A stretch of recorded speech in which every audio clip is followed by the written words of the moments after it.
And the Lahore Electric Supply Company, LESCO, has announced scheduled power outages in multiple areas on April 26 due to maintenance and repair work on electricity lines. According to the notice, and power supply will remain suspended from 4 p.m. to 10 p.m. in areas linked to Safaraz grid feeders, including Yusuf Chakwal, Ijaz Textile, Unilever, Abu Bakr, Ghani Gaz, Safaraz, Yaqub, Arc, Nishat Shunion, Shah Taj, and Mezan Beverage, Medigas, KRK, Golden Textile, Ravi Imran, and adjoining localities. And Samsung could be preparing to reintroduce glasses-free 3D displays through a new technology that may appear first stop on future Galaxy smartphones, including a possible Galaxy S28 Ultra. The company has been developing a new display approach in partnership with POSE-CHEL, according to research recently published in Nature. And Chery has unveiled the Tiggo V at Auto China 2026, introducing a new multi-purpose SUV built around flexibility and modular design.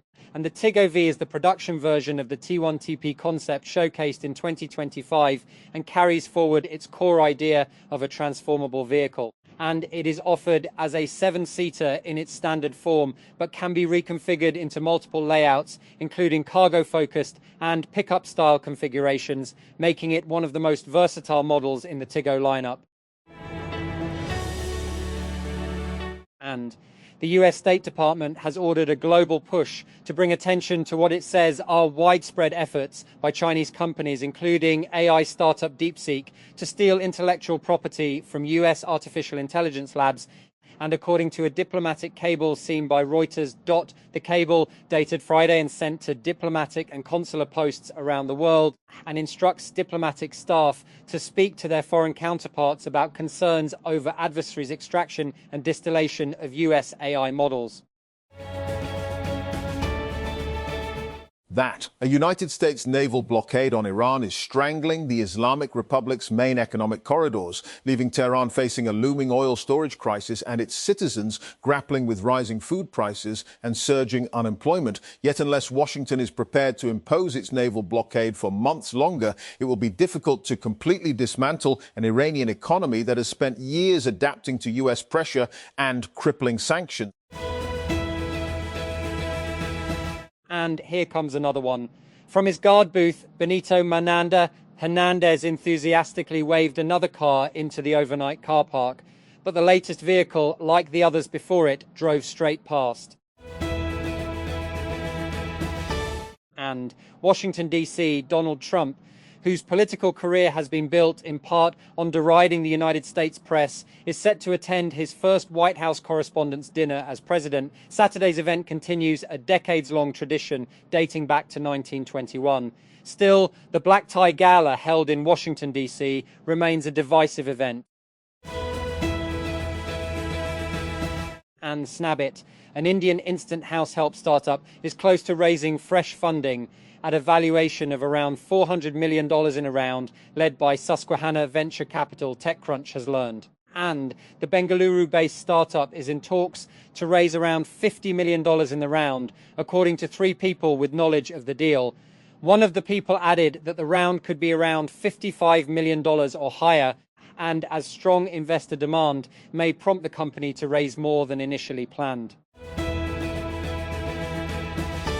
And as Apple races to stay competitive in AI while navigating tariffs and supply chain uncertainty, the company's future is about to shift under new leadership.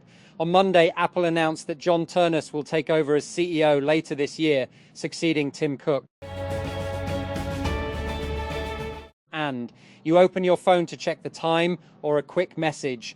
The next thing you know, an hour has passed and you have scrolled through endless celebrity drama, cat videos, awful news stories, influencer rants, and whatever else the algorithm decided to throw at you. Even though you probably don't want to keep wasting your time and energy on this mind-numbing content, you do it again the next day. And every major tech conference has themes. Most are vague enough to mean everything and nothing at the same time. SUSE High-Tech Tokyo 2026 is doing something different. 4 tightly defined technology domains and each backed by live demonstrations, dedicated exhibit floors, and sessions featuring the people actually building and funding these technologies globally.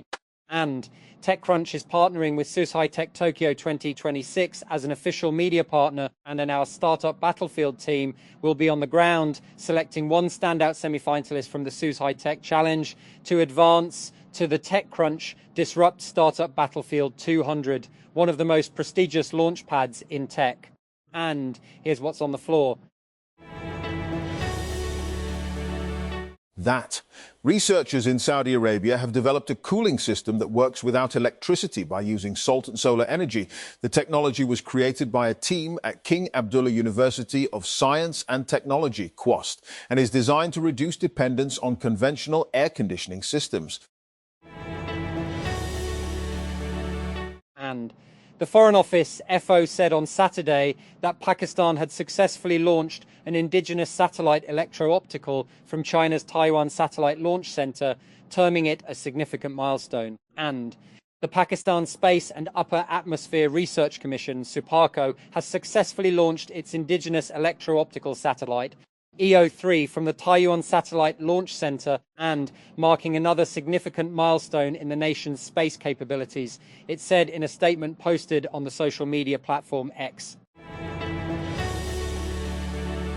That. Israeli attacks have killed at least 4 people in southern Lebanon's Nabatea district. The state news agency reports as Israel continues to pummel the country in defiance of a 3-week extension of a ceasefire with Hezbollah.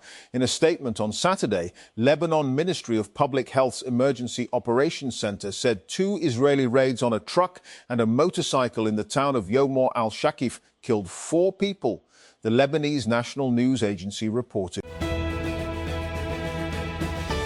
And the Punjab government has made it mandatory to obtain a green property certificate for all land and property transactions across the province, and introducing a new requirement aimed at strengthening legal verification and transparency in real estate dealings.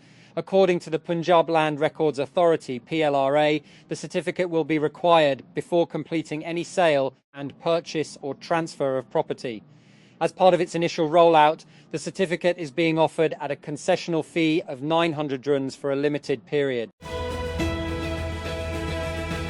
And Lake Saif al-Muluk in the Kaghan Valley is set to reopen to visitors as the Kaghan Development Authority, KDA, has started clearing heavy snow and glaciers from the access road after a 6-month winter closure.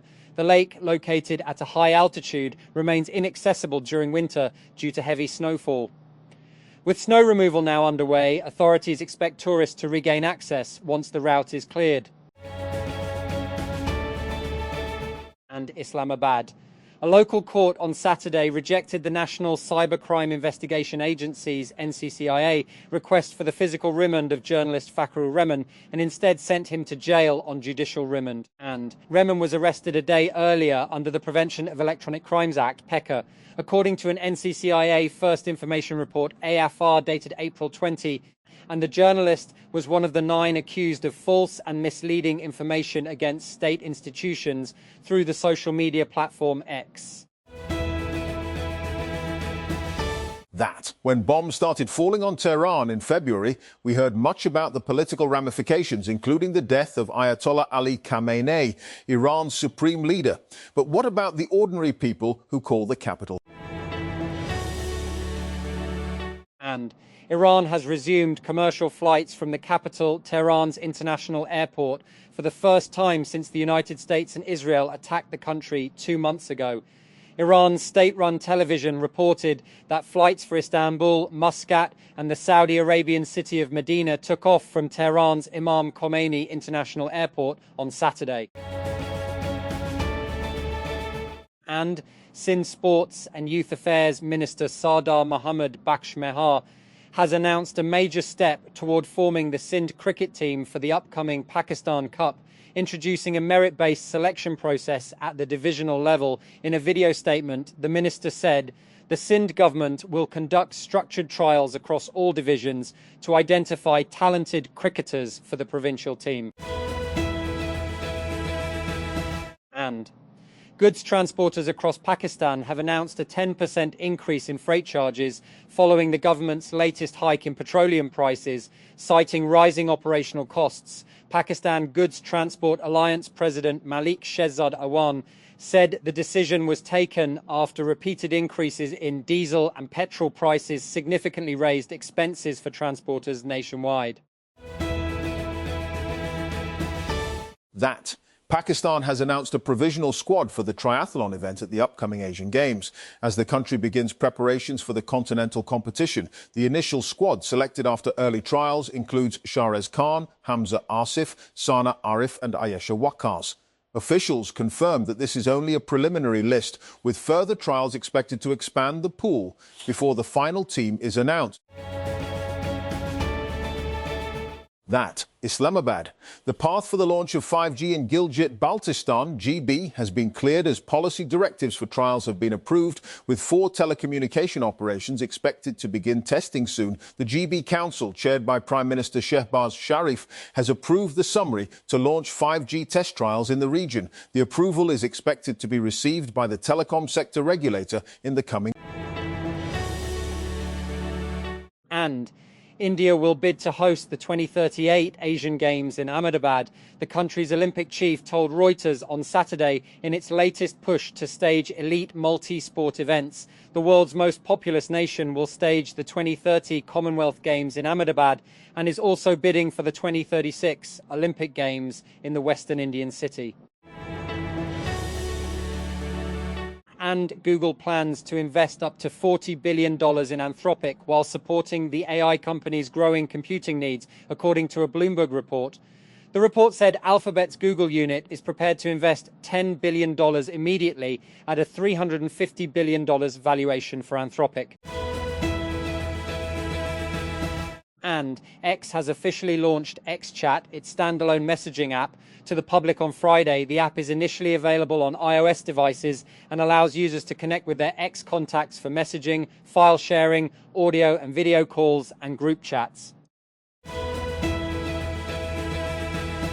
And England Test captain Ben Stokes has drawn attention for a noticeable change in his appearance following recent facial surgery after featuring in a new media video ahead of the international summer on home soil. The video, and posted on Toyota UK's official Instagram account in collaboration with England Cricket, showed Ben Stokes looking considerably slimmer, an appearance that had not been seen previously.